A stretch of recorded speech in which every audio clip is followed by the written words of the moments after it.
Welcome to Reality TV Cringe. I am one of your hosts, Delia, here with my real tight homegirl, Beatrice. Hey, that's me, y'all. How are you doing? I'm good. It's almost Thanksgiving, I girl. know. We are going to eat. Girl, we were just talking about what we're going to make for Thanksgiving. Yes, and the day before Thanksgiving. And then the day after Thanksgiving, that's like leftover day. Yeah. But then Saturday, what are we going to do? Girl, I don't know. Chicken katsu. Oh, chicken katsu would be Yeah. so good. Oh my God. All we do is eat and drink like Romans. It is going to be so much fun.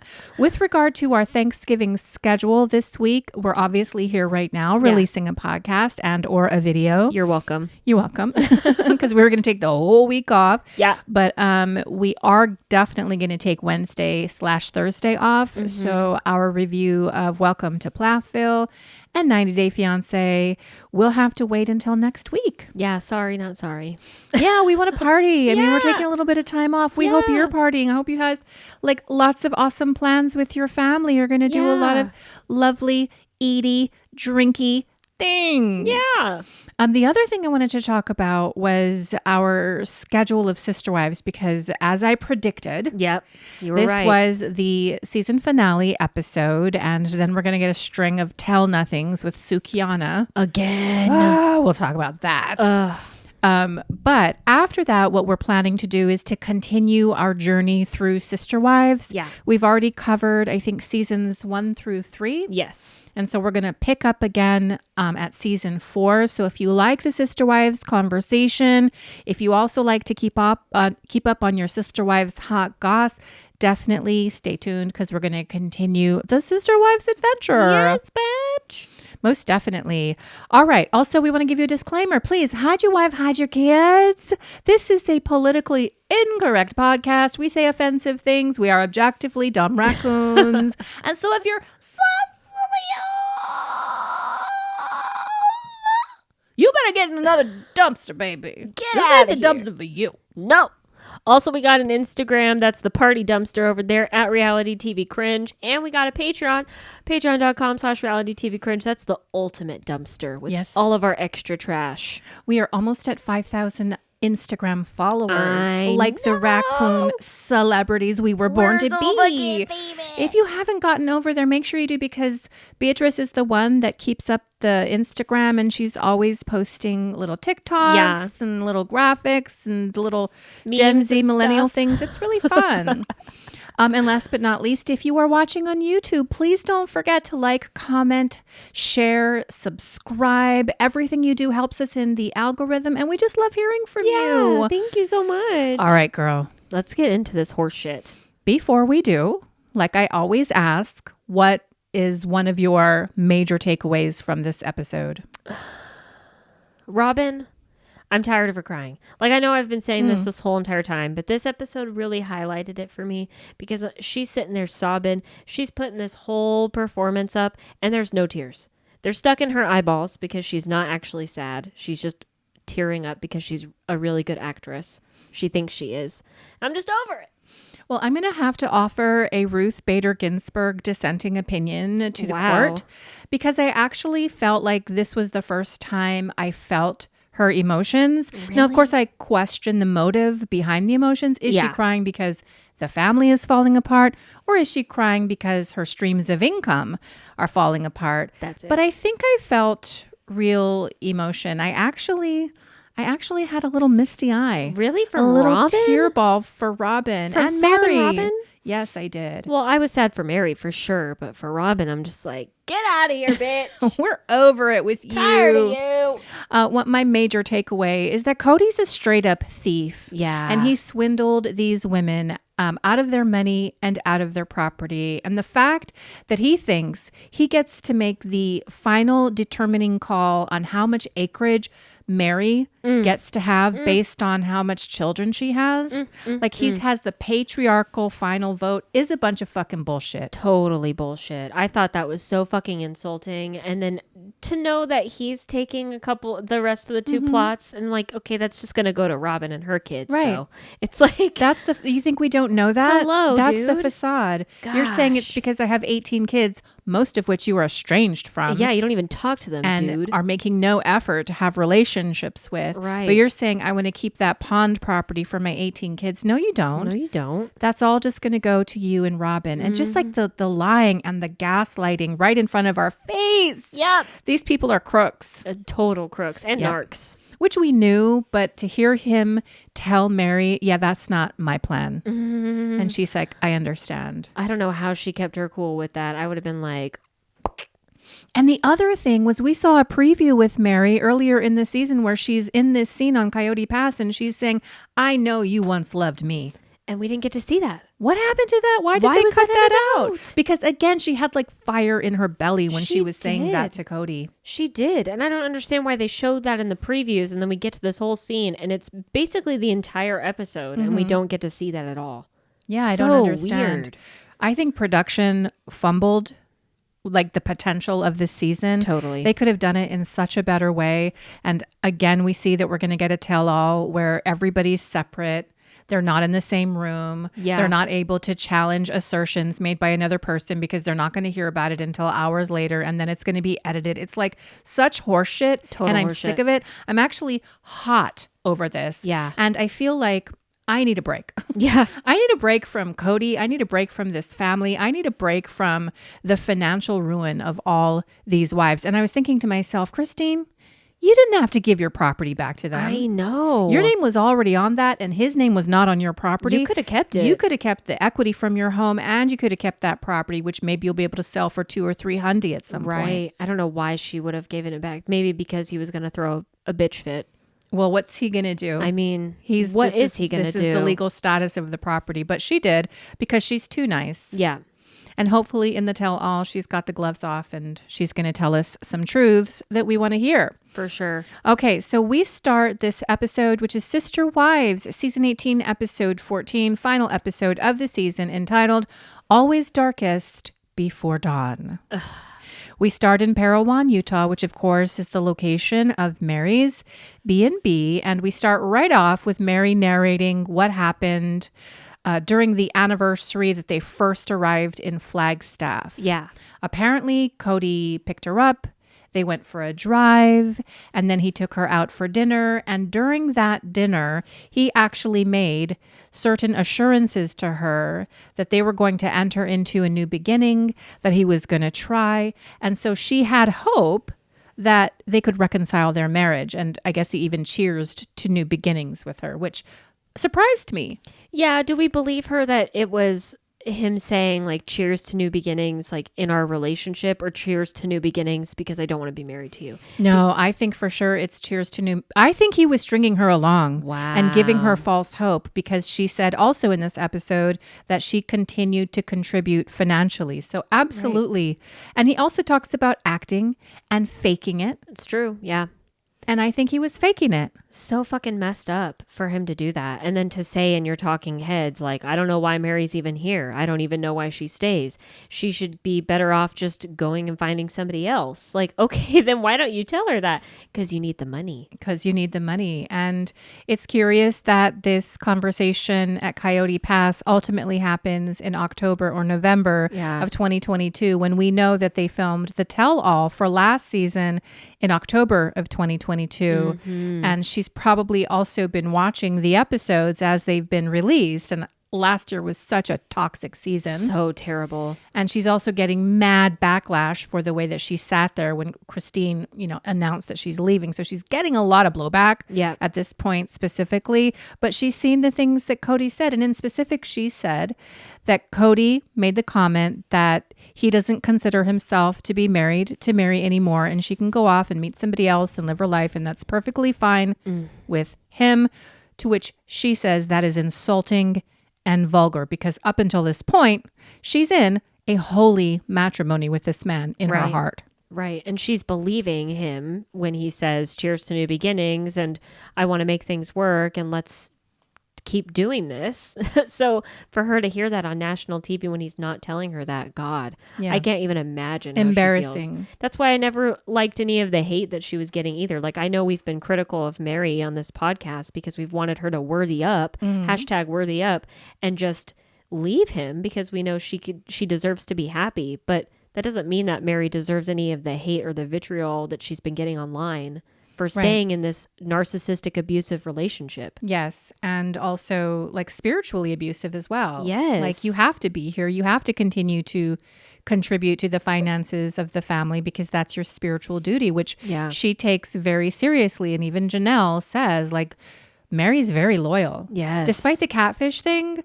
Meri is very, very loyal. And she takes pains in this episode, Meri does, to say that we have been on the rocks. This marriage has been struggling since well before the catfish. Yes. And she felt emotionally abandoned well before the catfish. I'm like, okay, well, I mean, that just proves all of our theories that like you've been neglected this whole entire time. And that's why you reached out to some online rando just to get some kind of affection and love because you weren't getting that from Kody for many, many, many years. Which is probably not the way to do it if you want to be in integrity, but it's also perfectly understandable because your husband is boning 3 other women. Right. I mean, it's just so confusing to be in a plural marriage and not be able to do the same thing that your husband is doing while he's treating you with such spite. And just leading you on and dragging you along. Yes. Well, she contrasts that anniversary when they first arrived to Flagstaff with the last anniversary, which at the time of this recording would have been 6 months previous in April of 2022, in which Kody told her in no uncertain terms that it just ain't happening. We are never, ever getting back together, Meri, and you have got to move on. And she has been saying, like, I have to decide. What do I want to do? Because it sounds like Kody has been offering her friendship, like a redefined relationship with no bumping uglies, no sexy time, no romance at all. But we can be friends and we can still build on that. We can be bros. It's cool. And so she's been thinking about it, I guess, all these months. But it's not until she actually sees what he said on television that she's like, oh, this guy has broken our covenant. 100%. And it's not about friendship for him, because if it was, he could just sit there and be like, well, I'm not interested in having an intimate marriage with Meri, like he said to Christine, but I'm still married to her. I still have this covenant. He's not even saying that on TV. He hasn't been saying that for years, which is just crazy to me. Yeah.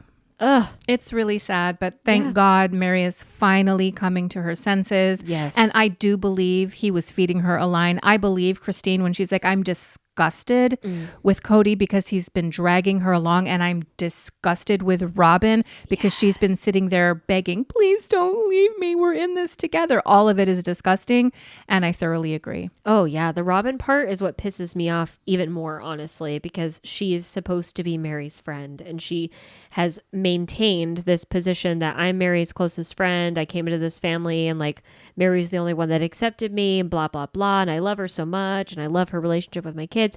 And then you're actively advocating for her to stay in her own misery, to satiate your need, which is financial probably, but also your need to live plural marriage. Yeah, the appearance of we're not failing. We still have one wife here. We're still a plural marriage. No, you're not. And you're allowing Meri to just sit there in her lonely, haunted Flagstaff rental and be alone. Right. It's really tragic. It's disgusting. So it's finally coming to an end. And at the end of this particular segment out in Parowan, Meri's like, yeah, I'm going to have a talk with Robyn and Kody because, you know, maybe it's time for me to leave Flagstaff. And I'm like, you think? Bitch. Yes, honey.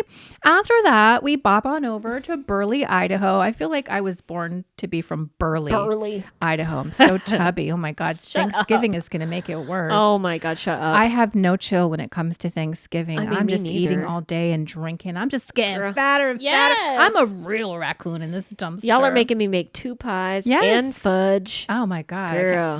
Oh yeah. I cannot wait. Anyway, we're back in Burley, Idaho, and Christine and Janelle are going on a hike with her 2 brothers, Levi, the younger brother, and Steve, also a younger brother, plus Levi's wife, JC, and her mother, Karina. I can't believe I remembered all that. I know. I didn't even remember their names. Which the only reason they're actually interesting is because Karina's gone back to college, and they're talking about it during the hike. And then we learn about Janelle and Christine's college journeys. And then that leads us into prepping and being a Mormon and the stores. Yes. So what did you think about some of the conversations that came out in that segment? Well, the college stuff was interesting only because Janelle worked full time and then had 6,000 children and then went to college and got her degree at 33. I'm like, wow, this woman's amazing. Because that's a lot of fucking work. Yep. A lot of hard work, especially with a husband that's only there once every 3 days. So it's just you by yourself. And thank God Christine was there right. helping your taking care of all of your kids. But still, like you're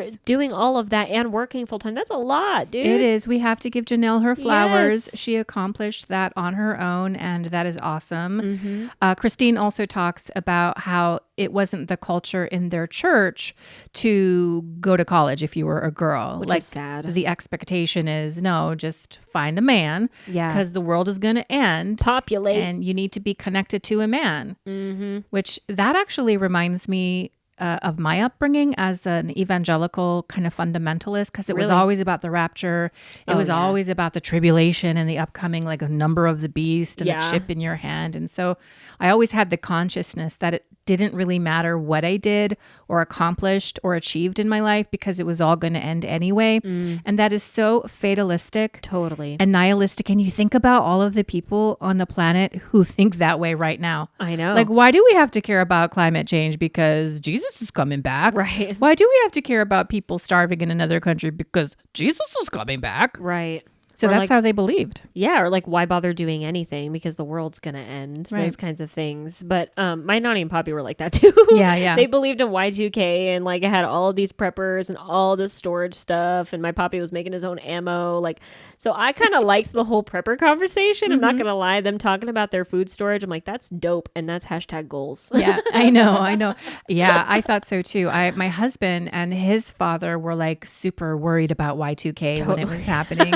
And they were completely and totally prepping, and they were a little bit low-key disappointed when nothing happened and the world didn't end. But I remember when I first met my husband, he would take me to the Mormon storehouse in Denver, Colorado. Oh, cool. So it's sometimes open to the public, and you can go in and get bulk flour, bulk sugar, bulk everything. You would love it, girl. I would love You are that. so crunchy. You would love it. I'm so crazy, yeah. And the prices were really great. I bet. And then my husband would just go home and he would prep it. Yeah. Whatever you do, put it in buckets or put it in the freezer. Whatever he did. But yeah, and he still has a lot of those stores. Yeah. I mean, it's useful. Like hearing Kody and Kody and Meri talk about like how they just don't even really care about the food storage stuff, and how Christine had all of the food storage for the whole family and she just left it with the family. Like, why wouldn't you take that? Well, he did take it, and he actually makes a point to say that now I have to store it and I have to pay money every month to keep these stores, and I don't have the space for it. It's like always just throwing Christine under the bus. Like, that's a huge reward to get somebody's 2-year stash. Well, that's what I'm saying. Like, why didn't Christine keep it? I would have taken all that shit. It was probably symbolic of the relationship, and it was symbolic of the religion. And it feels to me like she's walked away from both. I'm definitely the relationship, but maybe her faith as well. That's fair, but I mean, it's still food storage. I would still take it. My neighbors right here, they're Mormons. I'm like, do you have 2 years in there? Like, if there's a zombie apocalypse, you gonna be sharing with the street? We are not. We need to have our own stores. Yeah, but I mean, if we need it, we go. No, don't even say that. That's terrible. Was there anything else that was interesting in this particular? Oh, they talked about a reunion, didn't they? Did they? I can't remember. Yeah, they stopped, and there was like a big, beautiful Idaho mountain in the distance, and Christine said we should have a reunion here. Oh, yeah. With all the kids, and that was the segue for Janelle to tell us that, you know, she doesn't know why there's such a huge divide between all of the kids and Robyn's kids, because her children, and especially her boys, often say how much they miss Robyn's kid, and in specific, Dayton. I thought that was really sweet. And so it's just like a testament to Robyn, like, hello, bitch. Our kids like actually liked your kids, and they actually wanted to have relationships with everybody. It's been you that's been the problem. You're poisoning everybody. I mean, look at how she's poisoning her girls to act exactly like her, damsels in distress. They even look like her and cry like her. It's ridiculous. And it's Robyn's the fucking problem. Yes, she is the problem, and it's got to be sad to live that way in your Yeah. head when you think you're a victim all the time. Right. Or everybody's out to get you, or the family doesn't want us. And to actually have that Believe mindset has to be terrible. So Totally. Robyn, that's on you. The girls don't need to feel that way because the kids actually want them. They don't want your ass, Nope. hoe ass, broke ass. They want your kids. Yes. So, but we'll see if anything ever heals in the future. I'm thinking probably not. Yep. In the next scene, we go to Coyote Pass. And this is where the meat is, honey. Yep. This is where the tea is. Yep. We have Kody arriving on his tricked out ATV with his gloves. He's such a dweeb. I can't stand him. He's such a small You're dick not man. cool, old man. No. Then we have Robyn arriving in her separate vehicle when we all know they left together from the same house. Why didn't you just know. drive together? Why do they do that? Because they want to appear as if they're not always together because it's a plural marriage. Well, we can see right through it. We totally can. And then Meri arrives and they sit down to have a conversation, which begins about the property. And Cody's like, well, Meri, we're here. Do you want to go walk the property? Yeah. And she's just like, well, not really. I mean, I kind of want to talk to you about it. You're kind of skipping to the middle. Like there's Yeah. a few conversations we need to have before that. There's a lot of shit that we have to talk about. And I can't remember how it got into it because there was so much that was said in this whole conversation. And I felt like they just kind of skirted around a lot of it, especially Kody and Robyn. But did they go into the acreage at first? Yeah, they kind of went right into it. the acreage before how they they're talked about dividing the it. status of the relationship. Right. And there was like a lot of different, pieces of conversation. I wrote a lot of it down. But in essence, Meri inquires about the status of the property because upon Christine's removal from the family, like there's 2 more acres and Janelle gets 4, Robyn gets 4, Meri only has 2. So does that mean she's going to get Christine's 2 so that she can also have 4 like the other wives? And Cody's like, yeah, that's No. not my plan. It's going to be my plot, actually. So Janelle gets 4 acres. Robyn gets 4 acres. Meri's left with 2. Kody gets 4. So essentially, Robyn also gets that 4. So it's like she gets the majority of the property. And I was seeing people on Reddit talk about this. Like that was intentional because Robyn wants this property as her estate. So Janelle sitting here talking about how she has literally nothing to her name, doesn't have anything to leave to her children, and Robyn gets the majority of Coyote Pass seems very convenient. And she didn't have to contribute anything to it. Mm-hmm. Where was her money in any of this? Nowhere. It's all the other wives. Well, it's her contribution through her appearance on TLC. So that she did have a portion of that, which you could say was a contributing factor to the purchase of that land, but certainly not so that she gets 8 acres and Meri gets 2. That's bullshit. And so when Cody's like, yeah, that's not the plan. I decided that's not the plan.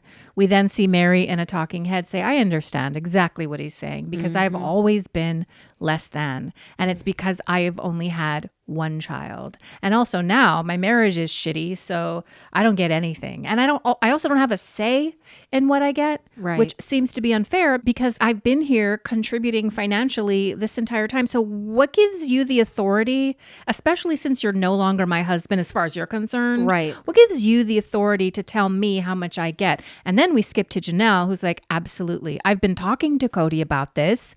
And in my opinion, this property should be distributed equally among the remaining wives. Yes. Because Cody's name is on all of them. He's acting like he gets his own separate property. Well, your name is on all of the properties.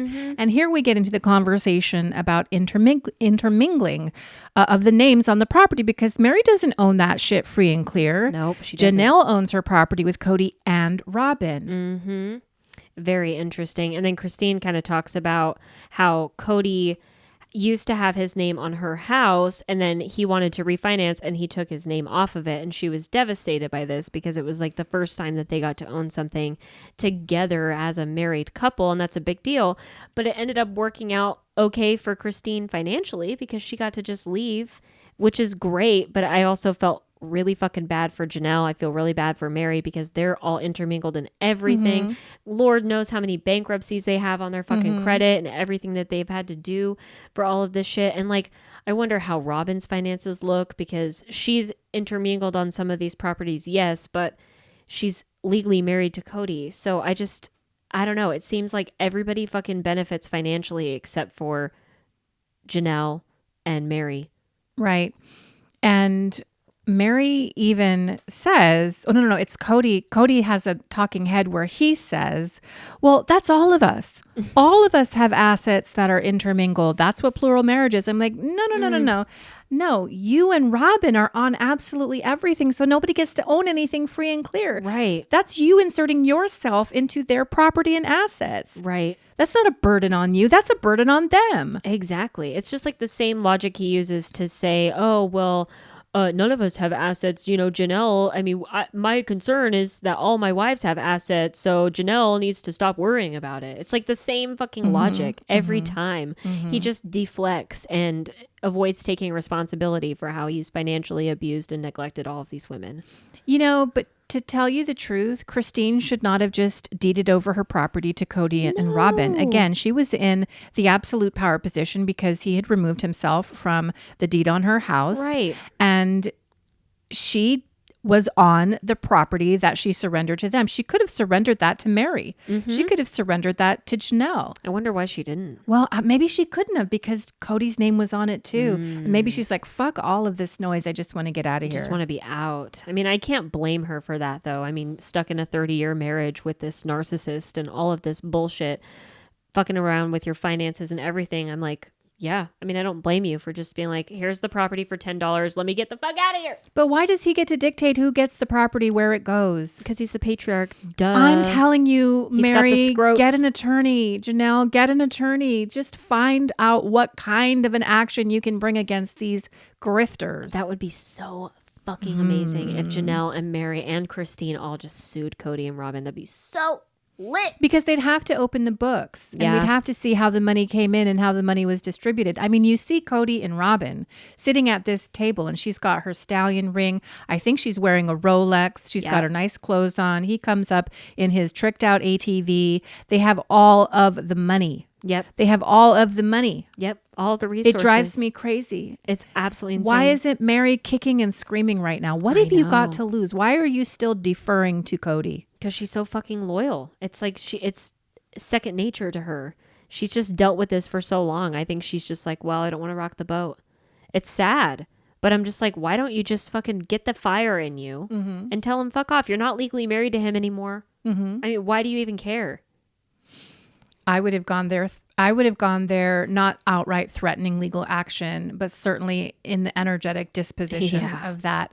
Because Kody's like, so you don't want to walk on the property. What's different? And this is where Meri says, well, what's different is, bitch, you've been talking about me and the things that you've actually said to me. Yeah. And that's changed things for me. And then Kody gets all defensive. He's like, oh, now we're blaming me, huh? Because it's the things that I've said, the things that I've did. How come we can't just start in this moment of time where we are? And I'm like, because you annihilated Meri and Christine, and now you're annihilating Janelle on television in front of the world. You've said terrible things, which Meri considers to be vulgar and insulting. And so we don't have to talk. We don't get to talk about that. Right. That doesn't get to actually impact how I feel about you and owning property with you. And I'm not fucking blaming you for anything. I'm really just saying it's because of the shit that you said. Yeah, it's changed the way that I feel about this whole property and this whole family unit. Duh. Yes. Like, what do you expect me to feel when you tell everybody on national television that you don't feel like you're married to me anymore, but then you're telling me on our anniversary dinners, cheers to new beginnings, and let's reconcile and let's try to make this work. Like, yeah, that's a valid fucking point, but Kody's such a narc, and it's narcissistic injury, like we keep saying with Kim Plath and all of the others. That's just him being defensive. Don't fucking blame me. He can't take responsibility for anything. This is where we learn that Meri and Kody apparently met about 2 days before this conversation out on Coyote Pass, where they discussed the status of their relationship. They agreed that they were going to divorce, and it sounds like Meri pushed to take this public to let people know, and Kody was still asking and or demanding of Meri that they not say anything because, again, he's worried about the backlash that he's going to get from other people. So he's still asking her to do what the fuck he wants her to do. And we see in the preview for next week that Meri is saying he asked me to change in all of these ways, and I did, and it was never good enough for him. God. It's just like with Olivia Plath and Ethan Plath, like her forcing Ethan to do what she wants to do, and it's still never good enough. It's typical narc behavior, moving the fucking goalposts all the time, and then gaslighting on top of all of that. Unbelievable. So what did you think when Robyn kept trying to insert herself and tell Meri what Kody was thinking about the land being for the kids? And then Cody's like, no, that's not exactly what I'm thinking.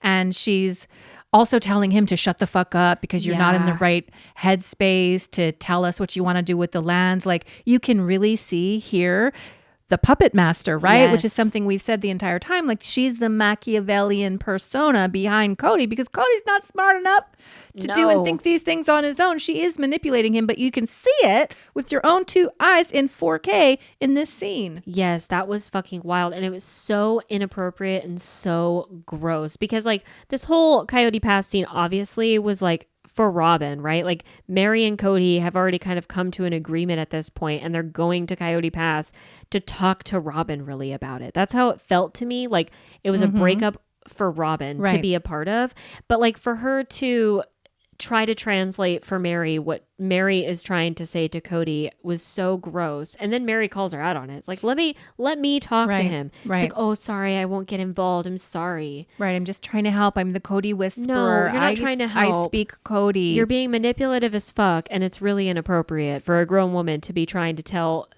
Kody what Meri's trying to say to Kody. It's so fucking wild. Also trying to tell Kody when he can speak. Yes. Because in this moment, I mean, Cody's a dick and I hate him. Yes. But in this moment, he is trying to be very clear with Meri. Okay, like, all right, if you want to do this on camera then, if you want to take it public right now, we are never, not ever getting back together. And that's how I feel. We can't have what it is that you want. Yeah. And Robyn is trying to stop him from actually saying that. And it's so weird to me, like watching this. I'm like, why? What is your motivation?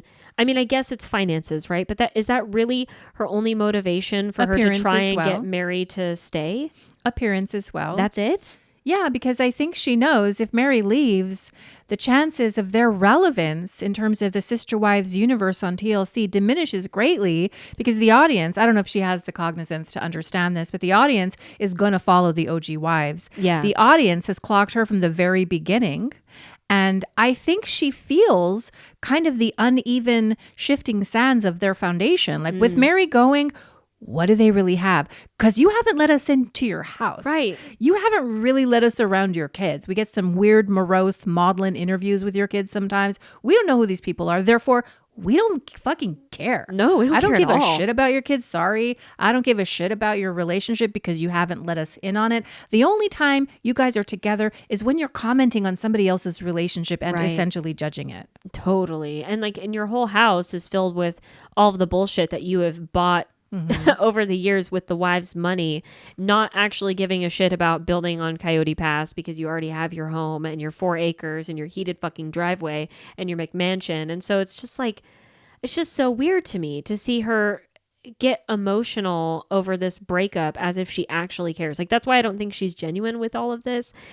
I just think she's just play acting because she wants us to think that she's been this dutiful wife that wanted plural marriage and came in cap in hand and cared about everybody. And it wasn't true. None of it was true. I mean, it's the end of a thing, right? Yeah. Like they had a thing. Yeah. They had a cul-de-sac. They had kids running around. They had their traditions. It is the end of their thing. Well, now something new is going to start. It's going to be different, but there is definitely a sadness when something like this ends. And I think she's really feeling it. I do think she wanted to keep it together to the best of her ability.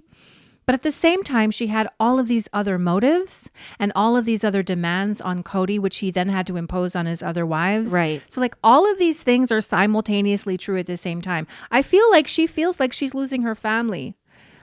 But we could ask the question, was it ever a healthy family? Well, and I'm just like, was she fucking up the family? I think she was fucking up the family. And like, it's hard for me to think that that's a genuine emotion she's feeling because she did all of this shit. Like she hijacked Kody. She made him come over to her house constantly. She made him come home to kiss her while Christine was literally in labor with Truly at the hospital. Like she's done all of this shit, the wedding dress, the honeymoon, the everything. But didn't Kody do that? And what if Kody really wanted to do that? Kody was the one who made the decision to leave Christine in labor to go see Robyn and give Robyn a kiss. I mean, Kody did that too. I think they fell in love. Yeah. I think they fell deeply and wildly in love. Yeah. And that made it feel easier to take advantage of the other people who were also in love. Right. I mean, I just think that it's kind of murky. Yeah, I guess. It's just hard for me. I'm like, if Robyn really cared, like, why didn't you make more of an effort to like push Kody to be with the other wives? Well, she says in this episode that she has been advocating for the other wives, that it's a tenet of their faith, that the sister wives have to advocate for one another. Kody tells us that she's been advocating for Meri for 7 years, which would put it at the time of the catfish. Right. So apparently since the time of the catfish, it's been Robyn who has been asking Kody to try and work on the relationship. And it's Meri who says, actually, Robyn has been advocating a lot longer than that because our marriage has been shitty way before the catfish, which she seems to really want to make a point to say in this episode. Yeah, she does. I mean, she's saying it's like longer than 10 years. She even referenced like 12 years in, like you think that you're going to be good and happy and everything's going to be great, and it's not. So like they've been having a hard time for many, many, many years and struggling. So, I mean, I guess two things can be true at once. Like, yeah, maybe she was advocating for Meri and trying to get Kody to actually care about this relationship that he no longer cared about. And, you know, she couldn't make Kody actually love and care about Meri. But her motives behind all of that. It's the motive that's in question. That's the thing. Did she really want Kody to love Meri as much as Kody loved her? No. Yeah. Did she really want Kody to keep Meri happy so that the family structure could stay intact and or the finances could? Yes, because Meri's the biggest breadwinner. Yeah. So there's a lot of incentive there for her to keep Meri around. So there's a lot that she's probably feeling like she's losing in this conversation on Coyote Pass. Well, you reap what you sow, bitch. Yes, you do. From there, we go on back to Burley, Idaho. We're having a barbecue at Christine's brother's house, which only serves to kind of get into why Christine left Kody, because her brothers want to know. Yeah, and they just get right into They're it. very direct. Yeah. Like, what the fuck happened in the last couple of years with you and Kody? Because I guess Kody has known these two boys since they were teenagers. Yeah, they were friends. Kody says they were friends. And so, like, what happened? And Christine says, well, he told me he didn't love me. He told me we couldn't have an intimate relationship. He told me he never loved me. And Steve is like, I don't believe that. Yeah. I mean, I don't believe that either. I think he did love all of these wives. I think absolutely. Once Robyn came in with her breakdancing pussy, he was hypnotized and he would realize that she was his soulmate because she's also a narc, and they fell madly in love, and the end. Christine also said, you know, Kody said I was a bad sister wife, and Janelle is sitting right there. And this is where Janelle chimes in and said, you weren't a bad sister wife to me. Yeah. And also that's code for you're a bad sister wife to Robyn. But Kody thinks you're mean if you don't kiss the ring of Robyn. And and Kody thinks I'm mean. And Kody thinks my boys are mean because we have an issue with Robyn. So that's just a one-sided way to interpret the situation. I love that Janelle says these things because I feel like out of all the three OG wives, Janelle pegs Kody the best. Like, she knows the parts of him that he doesn't like to show, and she can read him and call him out on his bullshit. Now, whether or not he actually listens to that, that's up for debate, but I just love that she calls him out on that. I do too. I love it. And in the preview, as you're looking at her, she seems kind of pissed, Janelle. Yeah. She seems like she's showing up ready to talk. Yeah. And like not to entertain any bullshit from these two grifters. I hope they don't self-censor on the fucking tell nothings. Me too. Why would you need to? Don't. Oh, Lord. And this is also where we get into Christine talking about it being Kody who asked to be removed from her mortgage and her deed, which that was news to me. Yeah, I know. I honestly thought that she happened to finagle purchasing this house without Kody, which was something she maneuvered intentionally to do. But actually, she was really heartbroken when he asked to be taken off of the deed because that was the first thing that they owned together in a relationship. And that really was meaningful to her. Why do you think he would have wanted to be taken off of that deed? Because he couldn't afford both. So it was one house or the other. And so he wanted to help Robyn get her McMansion. The time that they purchased it, it was, I think, $800,000 or $900,000, Robyn's McMansion. And so he couldn't afford to be on both mortgages. So he asked Christine to remove him from hers. How could he not afford to be on both mortgages if he wasn't making the payments on them? Because Christine also says that he never made any payment Christine's on her house. income isn't factored into his ability to get a mortgage because she's not his wife. So it's based on his income and Robyn's. And plus, they've purchased this property. So it's not just Christine's home. It's not just Robyn's home. It's also the property. So he's very extended in terms of his lending ability. Gotcha. Yeah. Damn. So he couldn't do both. And so, of course, Christine is the one who's going to lose because Robyn is going to get everything. Of course. And this was a really big blow to her. But at the end of the day, worked out really well because when she wanted to leave, which really wasn't that long after. Right. She got to leave free and clear. Which must be nice. And I feel bad that she's saying all of this stuff in front of Janelle because Janelle has a very different situation than Christine. And Christine even says that this whole conversation with her brother is not just for her brother, it's for Janelle. And she hopes that Janelle can like listen to this and maybe decide fully to leave and just separate herself completely. But she knows that Janelle's kind of stuck between a rock and a hard place. Right. So she's like, the only reason Janelle is still around is because she doesn't have anything. yeah, it's sad, Oh, man. Lord Jesus. It's really sad because that woman has worked so fucking hard for this family. And back when they were living in Lehigh in that big old plague house, she was like mainly the one breadwinner with her and Kody, and she was supporting all of this family. She's the one who used her inheritance to Yes. purchase the house. She's the one who used her own credit to purchase the house. She sacrificed a lot for this family. And what does she get in return? But I mean, also, it was stupid, Janelle. I mean, It was stupid. yeah, it is, but I still feel bad for her. I feel bad for her as well because she believed. And again, it all comes back to this kind of toxic spirituality where you're beholden to the patriarch. Right. And the patriarch holds the key to your kingdom on earth and in heaven. Right. And if you trust this man who's saying like, yeah, I'll get you an asset or like, I'll make sure that you're okay and you'll be secure, like, and you believe that for 30 fucking years and then you get to the end of it and you have nothing. I mean, that's devastating. Which we hear from Meri. She's like, I am a little mad that you didn't do what you promised me to do, but we'll get there. Yes, we will. In fact, it's time to go back to Coyote Pass. And Meri moves on because she said, I have to drop a bomb. And the bomb is that she popped into her B&B and she really feels like the B&B needs her, which prompted a question from me, Beatrice, which is, does she not live at the B&B? Is she living somewhere else in Parowan? Because it kind of feels like she comes in, she manages the biz, and then she goes somewhere else. I thought she lived in the carriage house or whatever, or there's a room where her mom was in that she stays in while she's there. But it's like a temporary thing. Like she's not there all the time because she's traveling back and forth. I don't know. I just have a feeling like maybe for a while she was living somewhere else because it is such a haunted B&B. I don't know. I wouldn't want to live in that B&B if it were me. But she tells them like, I've got to take care of my business. She says, I still intend to build on Coyote Pass. Like that plan hasn't changed. And I'm like, why, Meri? Why, Meri? Literally, why? And Robyn asks if like her going back to attend the B&B is going to be temporary.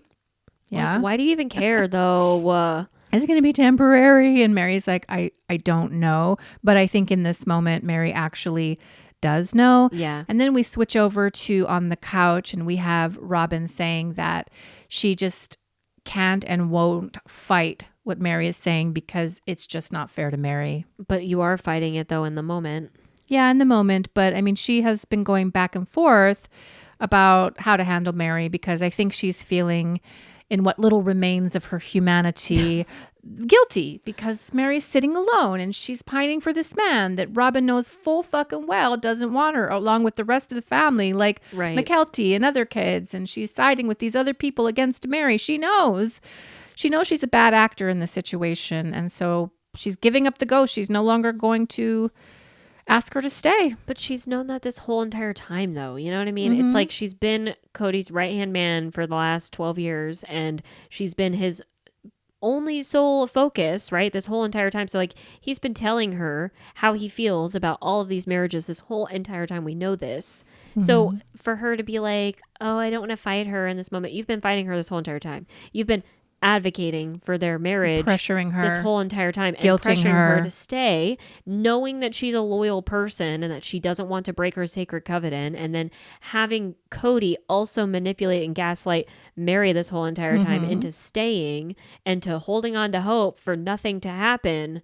I don't know, just bad fucking friend, bad person. Oh, 100% a bad friend. And I thought it was super based of Meri to say, like, your emotional response to my decision that I have to make for my own mental health is not my problem. Nope. Like, you can be upset, you can be sad, but like, that's not going to change what I need to do for myself. Yep. I'm like, thank you, because Finally. everything you've done thus far, certainly for the last few years, you've been doing to try and preserve some relationship that's never going to happen. So you have to act in your own best interest. Yes, Meri. This is where Kody asks what changed, and she says, you know, what you said, and then he gets defensive because he's a gaga goo-goo baby who can't take any criticism, even though it's true, because he's an asshole. Yep. And I hate him sitting there with his dumb gloves. I know. Take your gloves off. What are you trying to do with those gloves? What a fucking loser. I'm a motorcyclist. I'm a fucking man. I ride ATVs. Ugh. Testosterone. Take your dumb gloves Such off. a loser. You boob. And here is where we have Robyn trying to mediate, and Meri finally is like, stop. Just please I got stop. this. In fact, I've been married to this man for 33 years. I was here before you were fucking a thought in your parents' eyes. Let me talk to my man. Thank you. Thank you, bitch. And Robyn's like, okay. Fine, okay. So I'm just trying to help. And maybe in her mind, that's what she's trying to do. She's delusional. She is delusional. Kody says that he's trying to be honest with Meri in this moment. He doesn't want to be a jackass. He doesn't want to be cruel. He just wants to tell her how it is. And Meri's like, thank you for not being a jackass, because we all know you can be. And you've been a jackass this whole entire time. This is where we hear that Robyn's been advocating for 7 years because she's trying to make sure that the breakup doesn't happen. I think in this moment, Robyn is panicking because she sees the writing on the wall. She's getting really emotional. She's starting to cry. And ultimately, she gets up from the table and she walks away. And let's talk about this because in the very beginning, when she's like, okay, I got to step away. I'm having an emotional response. You guys keep talking. I was like, fair. Yeah. Go step away, take a walk. Right. But then to continue talking and to cry loudly and to, in effect, throw a tantrum. Yep. I'm like, oh, you are a narcissist. And you're the damsel in distress. Like, you want this to all be about you when this is a conversation about Meri and Kody and the state of the family and the end, effectively, of their plural marriage. And you're just going to go off and cry like a fucking bitch baby because it's all about you and your porch dream and you're just so sad. I see the writing on the wall. Yeah, you saw the writing on the wall 10 years ago. Right. Come on. You wrote the writing on the wall. Yes, exactly. And so nobody chases you. Right. Runs after you and takes care of your fifis. And so in short order, you end up coming back and sitting down and being a part of the conversation. And I was like, oh, that was really manipulative. Totally. Are you trying to get the conversation to stop because we all have to take care of Robyn? What's going on here? It's like, ugh. We go back to the conversation, though, with Meri and Kody because they're talking it out. And even Robyn's like, they're very calm. And that's what's worrying me because like this is end times. And again, I'm like, why do you even care though? It's like, it's all just your own bullshit and your own motives just to fulfill your happiness and your dream. Like it's not your fucking relationship. You shouldn't fucking care.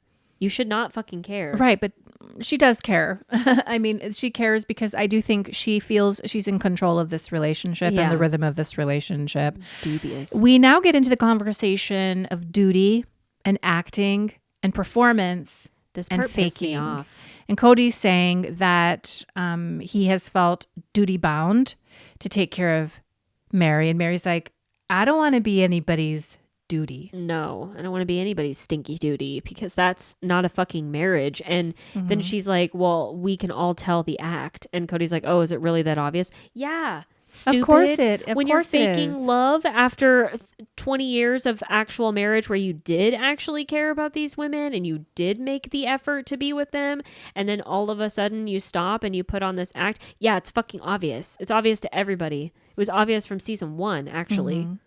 Well, and it was like he was trying to drop these philosophical bombs through this conversation. He's like, well, acting is easy. Yeah, okay. And Mary's like, what are you talking about? Acting is easy. Mary's like, what do you mean? And then he's like, well, what I mean is performance. And Mary's like, yeah, performance. I can feel that. I know that you're doing that. What he's trying to do is correct that he said that he was acting, which is what it actually was. And he's trying to say, no, I was performing my duties as a husband. I was trying to continue in integrity with you. But no, you said it. You said that. You said it out loud. We heard what you said. And it's on film. So at some point, Kody says that it's good that he and Meri can be friends as they're sort of negotiating the end of the relationship. And Robyn has returned by this point, and she asks Meri, are you accepting that? And Meri laughs at her and is like, I can't do anything but accept it. He's the one who is setting the terms. And Meri even said on the couch, like, I don't like how he's putting this all on me. Mm-hmm. Like, it's because of me, because of my reactions to what he's doing, that this is all happening. He's not taking any responsibility for the fact that he's the one who abandoned me emotionally, and he's the one who broke our sacred covenant. And this is where Meri says to him, but I am mad at you for not keeping your promise to me. And she looks him right in the eye. And I wonder if this is maybe about where she said, I know you can love me. Yeah, it probably was. I know you loved me before. This feels like it might have happened at this point in the conversation. I just don't understand why they would have edited that out. Like, if that was like a Kody thing, if he wanted to edit it out, I don't know. But like, why show it in the previews and then not show it in the season finale? That doesn't make any sense. I don't have any I'd like idea. to have more context to that. But I'm glad that she at least looked him dead in the eye and said that shit. And he's just silent. He has nothing to say. Maybe that was edited out. I don't know. But for him to just not really have any reaction, he doesn't give a shit. Well, he's saying it's never going to happen. And this is where Robyn sort of starts to panic, and he checks her. Yeah. And he's like, you made me agree to a sacred covenant. If our marriage ever became like this pitiful exercise and we didn't want to be with each other, we would not stay in this relationship. The implication, of course, being like, then why would you want Meri to stay in a pitiful relationship? Why would you want me to be in a relationship with Meri when it's pitiful for me? Right. And on the couch, Kody's like, Robyn has been doing this for many years against my wishes. Crazy. And yes, I can fake it. And yes, I can pretend to love her, which is stupid. Yeah. And then he says, for the sake of whatever. Yeah. Well, that whatever is Robyn. Yeah. The only one asking you to fake it is Robyn. Right. Which is very interesting because up until this point, he hasn't really ever talked about Robyn in a negative light. And I'm like, for him to like kind of throw her under the bus on that. I think it was like a correction. He corrected her.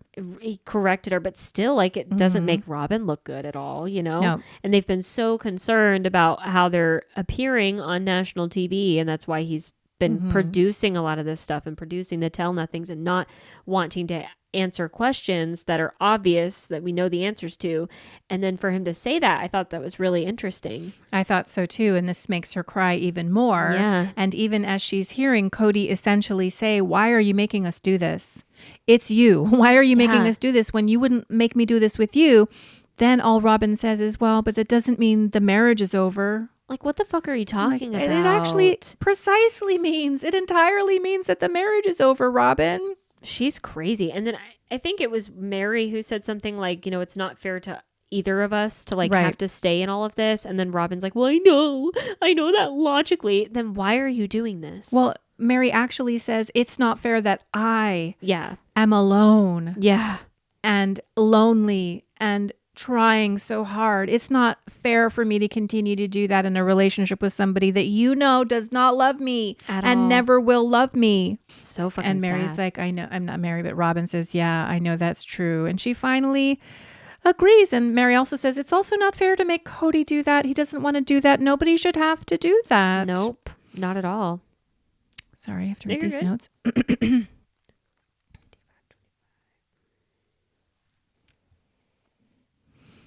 We kind of start to end the conversation by Robyn saying, like, yes, I agree, but I don't want this.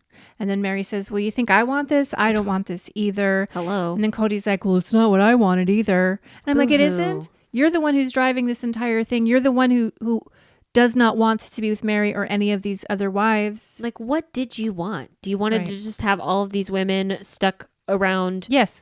in their own houses, paying in separate, financially. Paying in financially for you and Robyn to live out your retirement and be neglected. Yes. Emotionally, physically, sexually, financially, all of this stuff. Like, that's what you wanted, Kody? Yes. It's fucking wild. And like, all of your kids have to see that too. Like, all of your kids are upset by how you treat their moms. And I don't know. I really want to know how Leon feels about Kody. I really want to know, watching this, whether Leon even watches this, but like, if Leon watches this, what does Leon think about how Kody is treating Meri? If I was Leon, I would be no contact with Kody. Like, for sure. I'd be like, fuck you, dude, for you to treat my mom like this the entire time. And like, for him to lord over, oh, well, you only have one kid. You only have one kid, so that's why you get less. That's why you get a smaller house. It makes sense why Meri fights for a big house in Las Vegas, because it's just something for her to feel worthy in this family and worthy to Kody. Right, like I have a position in place. Yes, and so it just makes sense, all of her shit. And then now it's not just that she has one kid, it's now, oh, well, we don't have a marriage. So you don't get all of these resources. You don't get my time. You don't get my energy. Yeah, but I feel like if you paid in financially a lot of money, then you should get an equal distribution. Duh. But maybe that's something for a lawyer. Meri? Yeah. Robyn is very, very upset. And this is where Kody tells us what we've already heard a million times, which is Robyn came into this family because she wanted plural marriage. But then we see Robyn on the couch saying, I fell in love with Kody because he loved Meri and because he loved his wives, and it was not an act, which I thought was pretty poignant, because he spent a lot of time this season saying, I never loved Meri, I never loved Christine, I never loved Janelle. And we have Robyn on the couch saying, he absolutely loved these women, and that's primarily why I fell in love with him. I don't know if I believe it, but then she says things like she's also tired of him talking like this about his marriages to the wives, about how he just like doesn't care about them and doesn't care about Meri and all this stuff. So I wonder if there's like a nugget of truth in there, like if she's getting tired of Kody's shit and tired of how he's treating these women. But then again, I'm like, you're still enabling it. I think that's probably it. And I think that's why she's telling him to shut up at the picnic table, because she knows that Kody has been in a really toxic, incel, red-pilled, misogynistic, hateful headspace since Christine walked out of the door. And he couldn't not bring up Christine at this picnic table trying to uncouple from Meri. I mean, it is so on his mind, in his consciousness, and in his heart. He's really reactive and pissed. And that's because he's really hurt by it. Because I dare say he actually loved Christine, and he's brokenhearted that she left the family, because she took with her the joy, honey. Right. She took with her the happiness, the parties, the traditions, and all of these things. Now there's nothing. Yeah. And so I think Robyn knows that he's in a really bad, dark spot, and she doesn't want him to make stupid decisions like casting Meri out while he's in this headspace, or distributing the property while he's in this headspace and before he can think clearly. I mean, I guess that's fair. And I think there is a partial truth to that. I think that there is that upset, but then it's like, it's coupled with her motives of trying to manipulate him to keep this marriage going for nothing. So it's like, it's so warped, but she's very interesting. deluded. She's very deluded. And this is why she is saying she's so confused. She doesn't understand. Of course, Robyn is the last person that's left on Coyote Pass, because Kody gets on his ATV and rides off with his curls flying in the wind, honey. And Meri's just like, peace out, bye-bye. That was pretty funny. I'm not gonna like, lie. okay, dork. And then we've got Robyn like staring at the mountain. Look at the mountain. Look at the man, I'm crying. And she's like, I can't believe it's all falling apart. I wanted my family. I wanted to sit on the porch with my sister wives and our kids and our grandkids. And it's all gone. And she's sitting under the weight. In my opinion, she's sitting under the weight of all that she has done. The unfortunate part is she doesn't realize that she did it, because she believes she's a victim. Yeah, she does believe she's a victim. And I mean, to be fair, it isn't all just Robyn. It's also Kody. Of course. And all the weight of his failures too, and him neglecting all of these wives just because he wanted to fuck Robyn. And also the complicitness of the wives who put up with this shit. Yes. So, I mean, I guess you're right, maybe, that she was feeling genuine emotion there, but I still don't see no tears though. I saw tears, and her little nose got red, and I think she's genuinely emotional. It's like, I don't normally advocate for Robyn like a good sister wife. I normally don't do that because I don't like her, but I feel like she knows the wages of all the bullshit that she wrought. I think she fucked around, and guess what? She's finding out. And now all you have is this fucking land that has prairie dog syphilis or whatever. And a drying up pond. No electric hookups No or nothing. septic. You're going to have to pay a lot of money to do that. And you're not going to build because you're going to be in bankruptcy here shortly. Go broke. You're going to have to divest yourself of a lot of your assets because you're going to have to fund your own lifestyle. So Robyn, maybe you're going to have to get a job. Or Kody, just divorce Kody. Maybe you're going to have to get a job. Yeah. Because, I mean, she said that more than once. I know. Not just in this Why? episode, but through the season. Well, we talked about this because I think she's trying to align herself with the other sister wives. Yeah, but maybe there is a kernel in there of her thinking about how if the money goes and she finds herself in poverty again, like she's not going to hang out. I mean, why would you though? I mean, like if Cody's not actually providing for you, like I know people have said online that Cody's doing his gun business stuff, but I'm just like, how much money is that really bringing in? I mean, when you don't have the rest of the wives. We also saw online that he can't sell guns anymore, potentially, because he was illegally selling guns and he got dinged for that. And so now he's not allowed at the gun shows. And so I think he's got a couple of different businesses. Like he's always trying to make something work. Yeah. But yeah, if you don't have all of the wives and all of the income, you're splitting it 5 ways, honey, and things are going to change. Yep, 100%. You got all this fucking land and that McMansion and everything. Ooh, I'm ready for the bankruptcy era. Yes. I'm ready for the divorce era Yes. with Robyn and Kody. I'm ready for it all. Love it. Now we get to the preview. We see the tell-all. Cody looks worse than ever. Like his whole face is red or pink and his curls are so fucking tight and he's dressed in his stupid dandy suit. I know. He's talking about that at some point he never wanted to speak to Janelle again. I don't care. I hope she never speaks to you again. Yeah, bye. You asshole. Then we see Robyn on the couch crying, talking about Janelle and Kody and the fact that they have 6 kids. And shouldn't that be enough to make it work? It's worth fighting for. Worth fighting for. We hear Meri saying that she changed many times for Kody, but it was never enough. And I'm really hoping that she's going to open that throat chakra up, honey, and start telling us the truth. We can pray. It's probably not going to happen. We see Christine saying that Robyn says that she can speak Kody, but that's bullshit.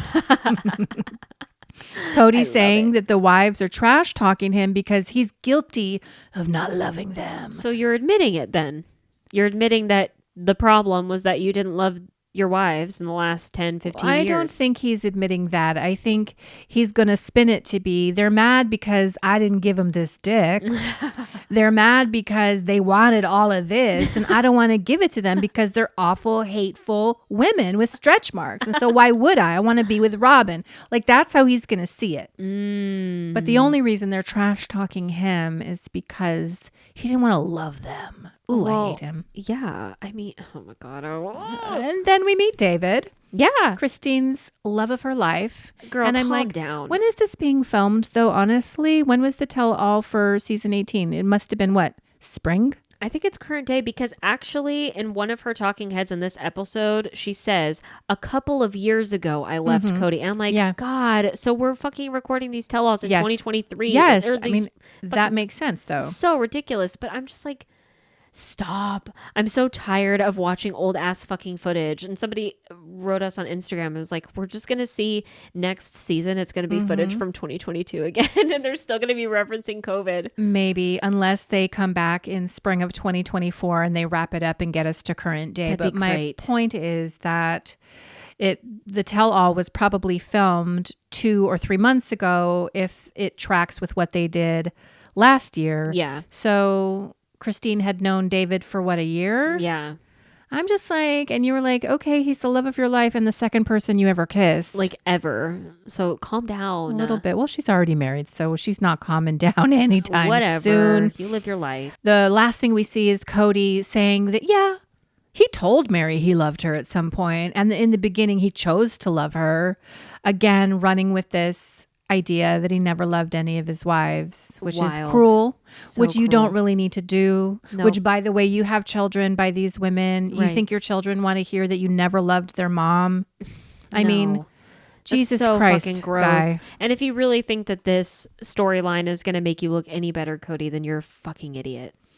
Absolute fucking idiot. Do you think he cares about that? I think he does. You do. He's not on the internet because he can't face the music, and everybody's just commenting, blowing up his Instagram on the old ass Instagram posts from 2019, just commenting constantly from these seasons. Well, and he did ask Mormonism Live to edit.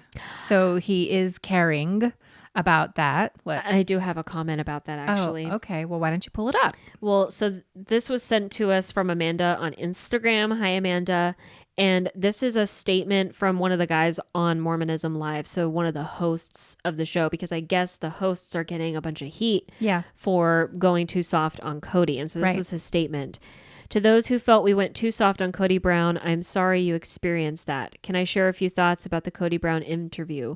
One is that to secure Kody, his handlers were very apprehensive about a live interview. Hence, we had to make assurances that we would be respectful and stay away from certain topics, namely show spoilers, which meant family relationship drama and discussing the AUB specifically. Second, I feel we did ask tough questions, but we chose to keep those around 3 areas. Number 1, the challenges of being on TV. Number 2, what is it like to live in polygamy generally? And number 3, how has faith shifted? We weren't aware of all of the hate towards him. How could you not be? And didn't sense that until just before the interview. Also, we knew that this interview would have a large viewership of folks who had never seen our show before, and our goal was to present our best selves and not play favorites with Kody and the Kody haters. It likely was too respectful for some, but I actually am proud of how much problematic stuff we got him to acknowledge, and I'm thrilled with how well the show came off quality-wise. Anytime we have a guest, we need to show a level of respect. Otherwise, no controversial guest will take the chance to talk with us. I hope you can understand. And that makes sense. Yeah. But I mean, you're bringing Kody Brown on right in the middle of season 18, which is the most dynamic and hostile and terrible season of Sister Wives, with people out here reacting in the Raccoon streets about what an asshole he is. And so it's kind of like an excuse that you don't hold his feet to the fire a little bit, because nobody ever holds his feet to the fire. Ever. And then that's why it's so fucking frustrating with this tell-all. We have 4 parts, by the way. Oh, Jesus. So it's going to be Mary 4 and Joseph. parts. Starting when? Next week? I think. Oh, They didn't really say. But then we have to have fucking SUKYANA again. Girl, Suki got roasted. She did. So hard last year on Instagram after the last tell all that she did, or the tell nothing. Like, people were up in her comments dragging her. Yeah. So she knows what people want. She can't say she doesn't know what people want. And so I wonder if that is going to inform her interview style, and if she will allow herself to be pushed around by Kody Brown like he pushed her around last time. I feel really disrespected. Me too. By TLC. I feel really disrespected by the production company. Me too. Because like you said, I think last week, we will just watch anything, and they know it. So they don't try, and they don't give us anything higher level or like a broader conversation. There's no accountability. They don't give a shit. No. As long as we're watching, even though most of us, a lot of people are going to stop watching after this season because it was so fucking bad. A lot of people have already stopped watching halfway through this season. We get a lot of comments on YouTube and stuff of people being like, I'm only watching y'all because I don't care to watch this horse shit anymore because it's crap. And it's redundato. Every single week. It's the same thing filmed on an iPhone. What the fuck is this? I know. It's just old fucking footage. Just give us honest conversations with these people, but you can't, because you know we're going to watch anything. And that's why you also changed the release times for the episodes. Like, now we have to wait until 9 p.m. at fucking night on Sunday, when last year we got the episodes at 11 a.m. on Discovery Plus, and now you're changing it. For why? Just for money, I guess. I don't have any idea. It's making my life uncomfortable, because we could have been filming these podcasts on a Sunday and releasing them on a Monday. It's so inconvenient. It's don't about you know? us. We got jobs to do. I'm pissed off. I'm pissed off. Like, too. it wouldn't be that hard to just make sure that they're all in one room, and that you have a competent interviewer who's going to ask truthful questions and knows how to deal with a fucking narc like Kody and or Robyn.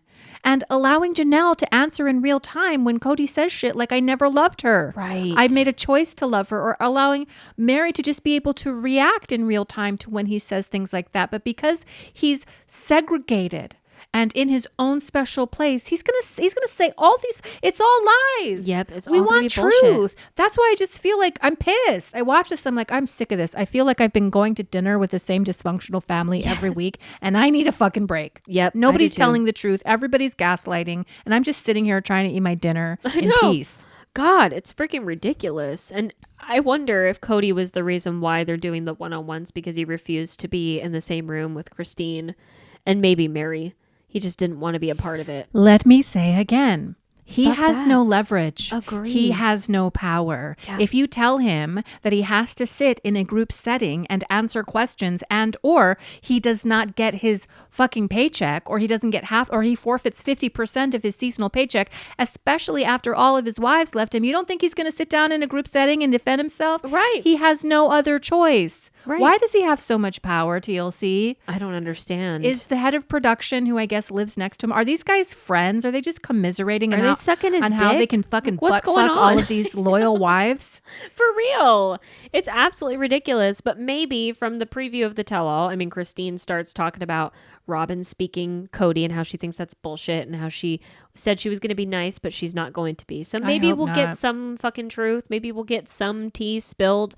But I swear to God, if it's 4 fucking parts of a tell-all where we have to see reruns of the same season that we just fucking watched, We're gonna have to do it. We're gonna They're have gonna to- be watching it in the Yay! little square on television. They're gonna watch the same shit we've already seen after we've already seen it a million times. We're gonna see the same pictures of Meri getting married in 1990. I know. We're And gonna Janelle, see the same fucking family picture out of Coyote Pass. I know, over and over again, we're going to see the same fucking footage. It's going to be ridiculous.